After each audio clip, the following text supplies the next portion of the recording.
Next आता है types of failure. ये फेलियर दो टाइप के होते हैं, one is creep failure and second is fatigue failure.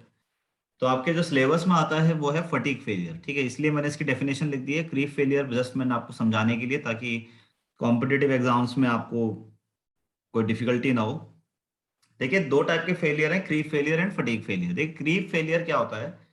Creep failure वो फेलियर होता है जिसमें मटेरियल डिफॉर्म होता है, या ये कह लीजिए वो फेल होता है, जिसमें हम ये कह सकते हैं कि वो परमानेंट डिफॉर्मेशन होता है उसमें, यानी कि परमानेंटली वो फेल हो जाएगा और उसको हम दोबारा से उसकी पोजीशन पर नहीं लेकर आ सकते।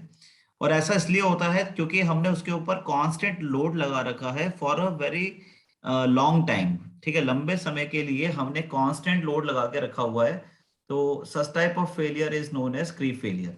तो इसको आप ऐसे समझ सकते हैं, जैसे आपने देखा होगा कि अगर आपके विंडो पेन्स हैं, तो आपने विंडो लगा दी है और उसके बाद आपने उसे काफी समय के लिए छोड़ दी है, 15-20 साल के लिए मान लीजिए अगर छोड़ दी है, तो उस केस में क्या होगा कि जब आप 15-20 साल के लिए उसको छोड़ देंगे, तो उसके बाद अगर आप आके उसे ओपन करेंगे तो क्या वो इजीली ओपन हो जाएगा? वो नहीं होगा। वो इसलिए नहीं होगा क्योंकि उसका वेट जो है वो वर्टिकली डाउनवर्ड रख दो, और जब वेट वर्टिकली डाउनवर्ड रखेंगे तो क्या होगा कि वेट डाउनवर्ड लगने से क्या होगा, वेट इज कांस्टेंट, तो इसका मतलब कांस्टेंट लोड हो गया। और उसकी वजह से क्या होगा कि जो उसकी बॉटम होगी ना, वो धीरे धीरे करके फैलनी शुरू हो जाएगी, या ये कह लीजिए ब्रॉड होनी शुरू हो जाएगी। तो this type of failure is known as creep failure, क्योंकि इसके अंदर विंडो पेन का यानी विंडो का कांस्टेंट लोड लग रहा है उसकी वेट की वजह से, और काफी समय के लिए लग रहा है। तो ऐसी कंडीशन में जो विंडोज है वो इजीली ओपन नहीं हो पाती।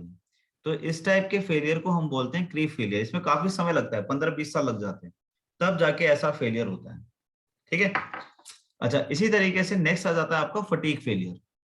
जब फटीग फेलियर की अगर हम बात करते हैं, तो फटीग फेलियर में ये भी एक तरीके का परमानेंट डिफॉर्मेशन है, लेकिन सडन भी हो जाता है, ठीक है, सडनली भी हो सकता है। जैसे कि आपने सुना होगा कि कोई ब्रिज है, तो ब्रिज अचानक से टूट गया, ठीक है, अचानक से नहीं टूटा है, वो टूटा है बिकॉज ऑफ फटीग फेलियर, ठीक है। तो इसमें क्या होता है कि अगर आप किसी भी मटेरियल को कांस्टेंट लोड की बजाय वेरिंग लोड देते हैं, अब जैसे आपका कोई ब्रिज है, ठीक है, फ्लाईओवर है, तो आप देखेंगे उसमें एक साइकिल भी जाता है, उसमें मोटरसाइकिल भी जाता है, उसमें आपका बस भी जा रहा है, ट्रक भी जा रहा है, लोडेड ट्रक भी जा रहा है, तो सबका वेट अलग है।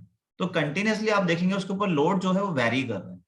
और ऐसे वेरिंग लोड को अगर आप शॉर्ट इंटरवल के लिए भी अगर आप लगाते रहेंगे ना, तो ऐसा हो सकता है कि मटेरियल जो है वो कंप्लीटली फेल हो जाए। तो such type of failures are known as fatigue failure, ठीक है। तो इसकी खासियत क्या है, दो चीजें आपको ध्यान में रखनी है कि वन इज वेरिंग लोड लगता है और शॉर्ट इंटरवल के लिए लगता है, जबकि क्रीप में क्या होता है, कांस्टेंट लोड लगता है लेकिन लॉन्ग इंटरवल के लिए लगता है। इसके लिए ये चीजें आपको ध्यान में रखनी है, ठीक है।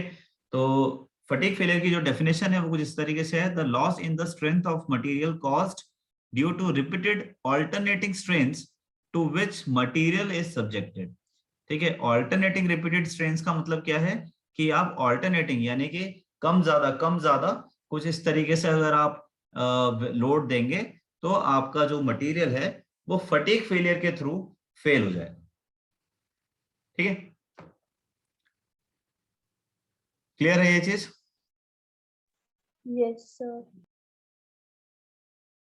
Yes sir. ओके, ठीक है, चलिए आगे बढ़ते हैं।